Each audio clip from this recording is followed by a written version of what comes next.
একটা শিশু জন্মের সময় অন্ধকারকে ভয় পায় না, ব্যর্থতাকেও ভয় পায় না। তাহলে আমরা ভয় কোথা থেকে শিখি? চলুন আলোচনা করা যাক। আসসালামু আলাইকুম, সকলকে আন্তরিক শুভেচ্ছা এবং অভিনন্দন আরও একটি নতুন ভিডিওতে। একটি শিশু যখন প্রথমবারের মতো কোনো কুকুরকে দেখে তখন তার মধ্যে একটা কিউরিসিটি তৈরি হয় এবং সে তাকে ধরতে যেতে চায়।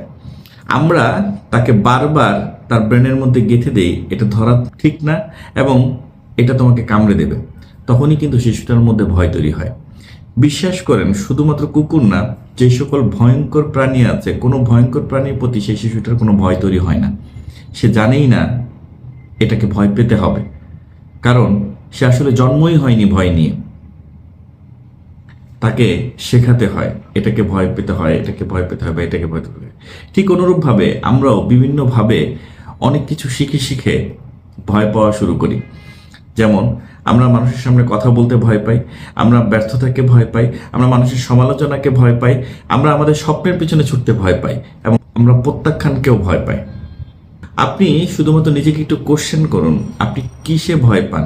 তার থেকেও বড় প্রশ্ন হচ্ছে আপনাকে এই ভয়টা শিখিয়েছে কে? যদি আপনি এই প্রশ্নের উত্তর ফাইন্ড আউট করতে পারেন তাহলে ডেফিনেটলি আপনি ব্যক্তিটা ভয়কে জয় করতে পারবেন।